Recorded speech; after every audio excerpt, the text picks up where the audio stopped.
Halo semuanya, yuk kita belajar mengenai sintesis de novo bersama kelompok 1. Ada Nur Syifaul Ummah, Sabina Nurizati, Nurul Inayah, Karimatul Ma'arifiani, dan Prudensia Anyelia Yuniati. Baik, mari kita pahami terlebih dahulu definisi dari de novo.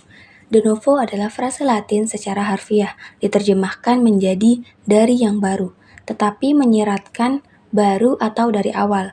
Sedangkan sintesis de novo adalah pembentukan asam lemak atau palmitat dari asetil-CoA.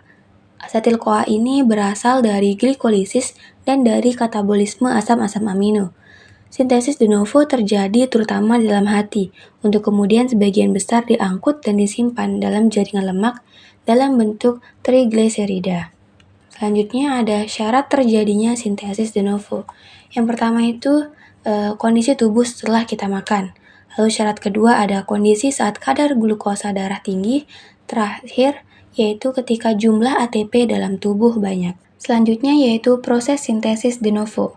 Sintesis de novo akan terjadi apabila kita terlalu banyak mengkonsumsi makanan yang kaya akan karbohidrat. Makanan tersebut akan dicerna di sistem pencernaan tubuh untuk memecah karbohidrat menjadi glukosa. Glukosa akan diedarkan oleh pembuluh darah, dan apabila kadarnya terlalu tinggi, glukosa akan dikirim ke hati untuk melakukan proses sintesis. Selanjutnya, glukosa yang ada di dalam hati akan diglikolisis menjadi pirufat. Pirufat akan dibawa ke mitokondria untuk diubah menjadi asetil-CoA, dan asetil-CoA akan bergabung bersama oksaloasetat, dan asetil-CoA ini akan menghasilkan sitrat.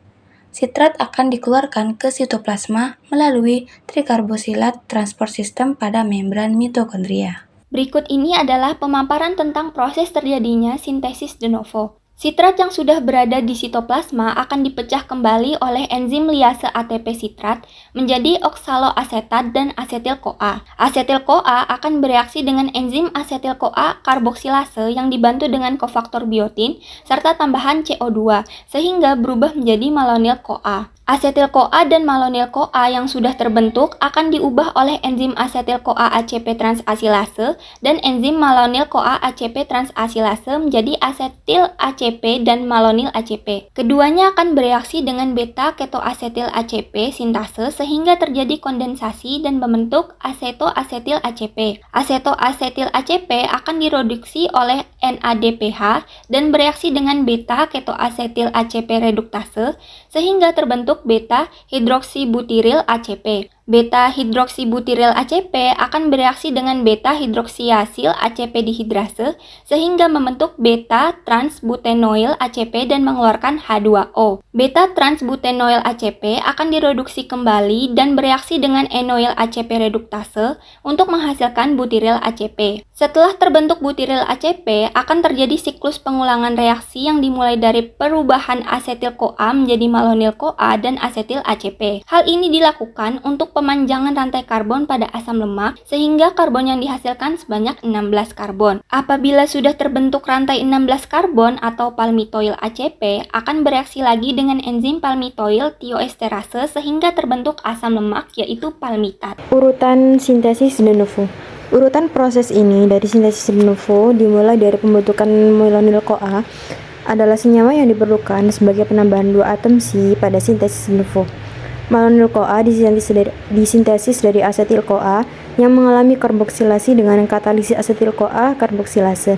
Reaksi ini memerlukan energi yang diperoleh dari ATP. Kemudian, asetil-CoA berfungsi sebagai primer untuk sintesis lemak. Keseluruhan reaksinya dikatalisis oleh sejumlah enzim yang bergabung dalam kompleks sintesase asam lemak. Kompleks ini berupa dimer yang terdiri dari 2 monomer identik. Tiap monomernya tersusun atas rangkaian peptida.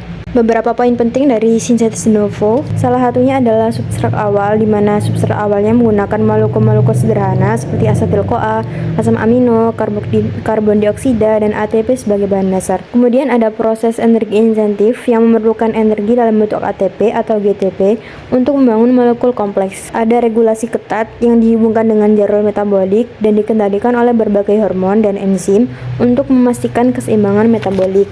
Kemudian ada keterikatan metabolik yang berhubungan erat dengan jalur biosintesis lain seperti glikolisis, siklus Krebs, dan jalur pentosa fosfat. Ada aplikasi spesifik di mana sintesis de novo berperan dalam berbagai aplikasi spesifik seperti asetil-CoA untuk pembentukan sel, juga ada asam lemak, asam nukleat, dan juga gluconeogenesis. Sintesis de novo penting dalam homeostasis di mana membantu menjaga keseimbangan dan fungsi fisiologis tubuh dengan menyediakan molekul esensial meskipun asupan nutrisi mungkin terbatas. Aplikasi sintesis de novo.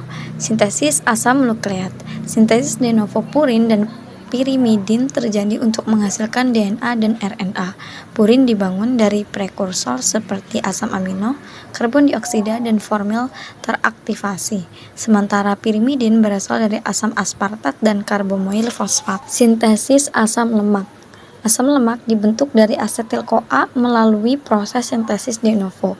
Ini penting untuk produksi trigliserida dan fosfolipid yang merupakan komponen utama membran sel. Sintesis kolesterol. Kolesterol disintesis de novo dari asetil-CoA melalui jalur mevalonat. Kolesterol adalah prekursor untuk hormon steroid, vitamin D, dan asam empedu. Gluconeogenesis. Sintesis de novo glukosa dari prekursor non-karbohidrat seperti asam laktat, gliserol, dan asam amino glukogenik. Ini penting dalam mempertahankan kadar glukosa darah selama periode puasa. Gangguan klinis sintesis de novo.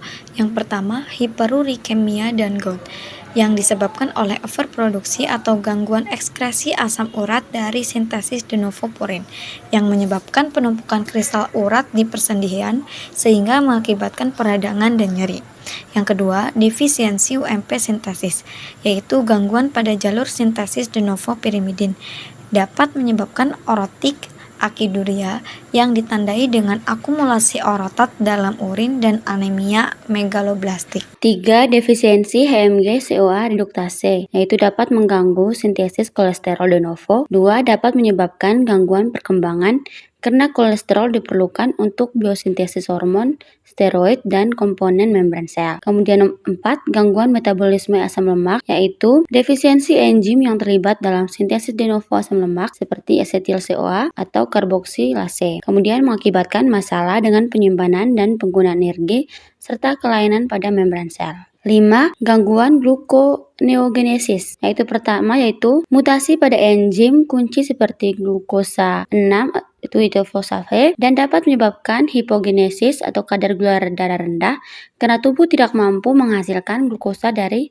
prekur non-karbohidrat. Kemudian, dari gangguan ini menyoroti pentingnya jalur sintesis de novo dalam menjaga fungsi normal tubuh dan homeostatis. Kemudian, pengobatan biasanya melibatkan manajemen diet, suplemen enzim, atau terapi medis lainnya untuk mengkompensasi kekurangan atau disfungsi enzimatik. Nah, terakhir nih kesimpulannya. Sintesis de novo mengacu pada proses pembentukan asam lemak, terutama palmiat dari asetil-CoA. Asetil-CoA ini berasal dari glikolisis dan katabolisme asam amino. Proses ini terutama terjadi di hati dan hasilnya sebagian besar disimpan sebagai trigliserida dalam jaringan lemak. Nah, sintesis de novo penting karena memungkinkan tubuh untuk memproduksi asam lemak yang diperlukan, terutama dalam kondisi di mana asupan makanan tidak mencukupi atau dibutuhkan dalam jumlah besar, seperti selama periode pertumbuhan atau kehamilan. Sekian pembahasan sintesis de novo oleh kelompok 1. Mohon maaf bila ada kekurangan dan terima kasih sudah menonton.